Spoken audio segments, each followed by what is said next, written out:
إن الحمد لله وكفى والصلاة والسلام على سيدنا المصطفى. أما بعد فأعوذ بالله من الشيطان الرجيم. بسم الله الرحمن الرحيم. والذين لا يشهدون الزور وإذا مروا باللغو مروا كراما. وقال النبي صلى الله عليه وسلم: من تشبه بقوم فهو منهم، أو كما قال عليه الصلاة والسلام. محترم سامعین کرام، آج کا ہمارا درس اور ٹاپک نیو ایئر نائٹ منانے کے بارے میں ہے۔ مسلمان آج کل یہود و نصارہ، یہود اور ہنود کی تابعداری میں بہت انتہائی حد تک پہنچ چکے ہیں، اور جو کام یہود اور ہنود کرتے ہیں، یہود اور نصارہ کرتے ہیں، ہم ان کے کرنے میں فخر محسوس کرتے ہیں۔ انہی کاموں میں سے ایک کام ہے نیو ایئر نائٹ منانا۔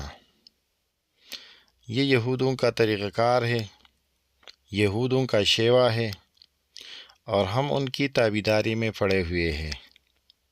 ہمارا دین اسلام ہمیں ایسی کاموں کی اجازت ہرگز نہیں دیتا۔ رسول اللہ صلی اللہ علیہ وسلم کی زندگی مبارک میں کئی مرتبہ اسلامی سال آیا اور گزر گیا۔ اسی طرح عیسوی سال ان کی زندگی میں کئی مرتبہ آیا اور گزر گیا۔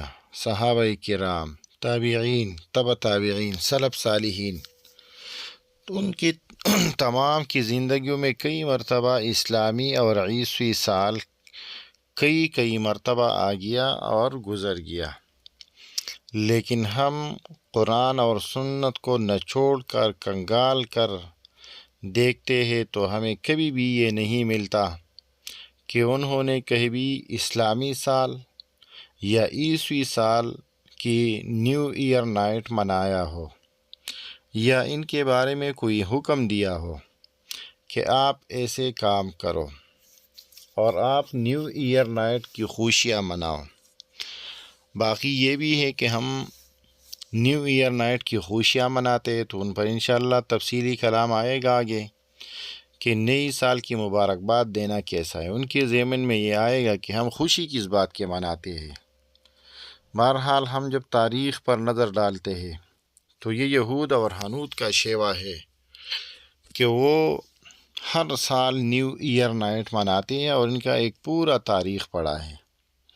ہم اگر ان کی تابعداری میں کریں گے، تابعداری میں نیو ایئر نائٹ منائیں گے تو ہمارا دین اور دنیا خطرے میں پڑ جائے گا، اور ہماری تباہی کا ایک نہ ختم ہونے والا سلسلہ شروع ہوا ہے اور شروع ہو جائے گا۔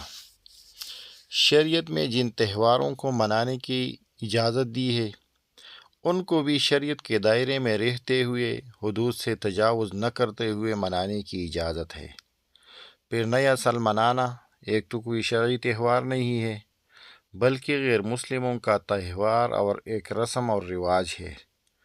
پھر منانے میں، نیو ایئر نائٹ منانے میں بھی بے شمار مفاسد پائے جاتے ہیں، جن کی وجہ سے ان کے ناجائز ہونے میں کوئی شک نہیں ہے۔ گانا بجانا، ناچ گانا، یہ تو انہی محفل اور انہی کی وجہ سے لوگ آتے جاتے ہیں، اور انہی کی وجہ سے یہ نیو ایئر نائٹ مناتے ہیں، اور ان گانا بجانا، ڈانس، ناچ گانے کے لیے ہی لوگ جاتے ہیں۔ انس بن مالک رضی اللہ عنہ کی روایت ہے کہ رسول اللہ صلی اللہ علیہ وسلم نے فرمایا کہ آخری زمانے میں میرے امت کے کچھ لوگ بندر اور خنزیر کے شکل میں مسخ ہو جائیں گے۔ صحابہ نے عرض کیا: یا رسول اللہ، کیا وہ توحید و رسالت کا اقرار کرتے ہوں گے؟ رسول اللہ صلی اللہ علیہ وسلم نے ان کے جواب میں فرمایا: ہاں، وہ برائے انعام نماز، روزہ اور حج بھی کریں گے۔ صحابہ نے عرض کیا: یا رسول اللہ، پھر ان کا یہ حال کیوں ہوگا کہ ان کے شکل بندر اور خنزیر کی شکل میں، کہ وہ لوگ بندر اور خنزیر کی شکل میں مسخ ہو جائیں گے؟ رسول اللہ صلی اللہ علیہ وسلم نے جواب میں فرمایا: وہ آلات موسیقی، رقاصہ عورتوں اور طبلہ اور سارنگی وغیرہ کی رسیاں ہوں گے اور شرابیں پیا کریں گے۔ بالآخر وہ رات بھر مصروف لہو و لعب رہیں گے اور صبح ہوگی تو بندر اور خنزیروں کے شکل میں مسح ہو جائیں گے۔ دوسری بات یہ ہے کہ یہ تو واضح ہو گیا کہ نیو ایئر نائٹ منانا یہود اور ہنود کا کام ہے، تو اس بارے میں ابو سعید خدری رضی اللہ عنہ کی روایت امام بخاری، امام مسلم رحمہ اللہ نے نقل کی ہے، جس میں ابو سعید خدری رضی اللہ عنہ فرماتے ہیں کہ رسول اللہ صلی اللہ علیہ وسلم نے فرمایا لَتَتَّبِعُنَّ سُنَنَ مَنْ قَبْلَكُمْ شِبْرًا بِشِبْرٍ وَذِرَاعًا بِذِرَاعٍ حَتَّى لَوْ سَلَكُوا جُحْرَ ضَبٍّ لَسَلَكْتُمُوهُ قُلْنَا يَا رسول الله اليهود والنصارى قال فمن او كما قال علیہ الصلاۃ والسلام۔ مفہوم اس روایت کا یہ ہے کہ ابو سعید خدری رضی اللہ عنہ فرماتے ہیں کہ رسول اللہ صلی اللہ علیہ وسلم نے فرمایا تم لوگ اپنے سے پہلی قوموں کی ضرور پیروی کرو گے، بالش کے برابر، ہاتھ کے برابر، حتیٰ کہ اگر وہ لوگ گوہ یعنی گوڑ پھوڑ کے سوراخ میں داخل ہوں گے تو تم لوگ بھی ان کی پیروی کرو گے۔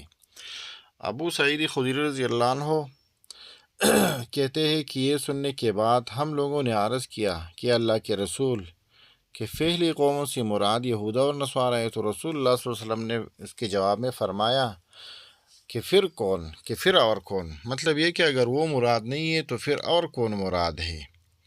اسی طرح دوسری بھی روایات اس بارے میں بہت سے موجود ہے۔ اللہ جل شانہ اور رسول اللہ صلی اللہ علیہ وسلم نے بڑی تاکیدات سے یہ حکم دیا ہے کہ وہ اللہ اور رسول کے دشمنوں کی پیروی ہرگز نہ کرے اور وہ اسی صراط مستقیم پر قائم رہے جو اللہ جل شانہ کا پسندیدہ راستہ ہے اور اس تک پہنچنے کا آسان ذریعہ ہے جو اللہ تعالیٰ کے محبوب بندوں کا راستہ ہے۔ سورہ انعام آیت نمبر 153 میں اللہ جل شانہ فرماتے ہیں وَأَنَّ هَذَا صِرَاطِي مُسْتَقِيمًا فَاتَّبِعُوهُ وَلَا تَتَّبِعُوا السُّبُلَ فَتَفَرَّقَ بِكُمْ عَنْ سَبِيلِهِ۔ پھر فرماتے ہیں ثُمَّ جَعَلْنَاكَ عَلَى شَرِيعَةٍ، سورہ جاسیہ میں ثُمَّ جَعَلْنَاكَ عَلَى شَرِيعَةٍ مِّنَ الْأَمْرِ فَاتَّبِعْهَا وَلَا تَتَّبِعْ أَهْوَاءَ الَّذِينَ لَا يَعْلَمُونَ۔ دونوں آیتوں کا مفہوم یہ ہے کہ یہ جو قرآن اور سنت کا راستہ ہے اسی پر چلو اور تم کو اللہ کی راہ سے اور دوسروں راستوں پر مت چلو، وہ راستے تم کو اللہ کی راہ سے جدا کر دیں گے۔ اور اسی طرح سورہ جاسیہ میں بھی یہی مراد ہے کہ وَلَا تَتَّبِعْ أَهْوَاءَ الَّذِينَ لَا يَعْلَمُونَ، یعنی ان لوگوں کے راستے پر مت چلو جو نادان ہے اور خواہش کی پیروی کرنے والے ہیں۔ لہذا ہمیں سوچنا چاہیے کہ ہم یہ جو نیو ایئر نائٹ مناتے ہیں یہ کس کی تابعداری کرتے ہیں؟ کیا ہم اللہ اور رسول کی تابعداری کرتے ہیں؟ اللہ اور رسول کو خوش کرنے کے لیے کام کرتے ہیں؟ نہیں، ہم اللہ اور رسول کی مخالفت میں یہ سب کچھ کرتے ہیں۔ یہ ایک تو یہود اور نصارہ کا طریقہ کار ہے، دوسرا ہے کہ ادھر جو گانے بجانے ہوتے ہیں، ناچ گانا ہوتا ہے، ڈانس ہوتا ہے، غیر محرم عورتیں ہوتے ہیں، مکس ڈانس پارٹیاں ہوتی ہے، ایسے محفلوں سے ہمیں بچنا چاہیے، کیونکہ یہود اور نصارہ اور دوسری ہلاکت شدہ قومیں اور تباہ ہونے والے قوموں کے بارے میں اللہ نے ہمیں فرمایا کہ من تشبہ بقوم فہو منہم، جو جس قوم کی مشابہت کرے گا اسی میں پھر قیامت کے دن اٹھایا جائے گا۔ لہذا ہمیں خود اپنا احتساب کرنا چاہیے کہ ہم کس کی تابعداری کر رہے ہیں، قرآن اور سنت کے راستے پر چل رہے ہیں یا یہود اور نصارہ کے راستے پر چل رہے ہیں۔ اسی طرح سورہ فرقان کی جو آیت ہم نے تلاوت کی والذین لا یشہدون الزور وَإِذَا مَرُّوا بِاللَّغْوِ مَرُّوا کِرَامًا، اللہ تعالیٰ کی جو نیک بندے ہیں وہ جھوٹ اور باطل کاموں میں شریک نہیں ہوتے اور جب بیہودہ کاموں کے پاس سے گزرتے ہیں تو دامن بچاتے ہوئے نہایت وقار اور متانت کے ساتھ گزرتے۔ لہٰذا ہم جب اسی محفلوں میں شرکت کریں گے، اسی محفلوں میں اپنے بھائی یار دوستوں کو شریک کریں گے تو ہمارا کیا حشر ہوگا؟ کیا ہم اللہ کے نیک بندے ہیں؟ نہیں، ہم نیک بندے نہیں ہیں۔ نیک بندے ہوتے تو اس کاروں میں شریک نہ ہوتے، اس سے اپنے دامن کو بچاتے، اپنے یار دوستوں کو بچاتے۔ لہٰذا یہ جو نیو ایئر نائٹ ہے کہ یہ کئی مفاسد پر مشتمل ہے، اس سے ہمیں اپنے آپ کو بھی بچانا ہے، یار دوستوں کو بھی بچانا ہے، اپنے چھوٹوں بڑوں کو بھی بچانا ہے۔ اللہ جل شانہ ان باتوں پر عمل کی توفیق عطا فرمائے۔ اقول قولی ھذا استغفر اللہ لی ولکم۔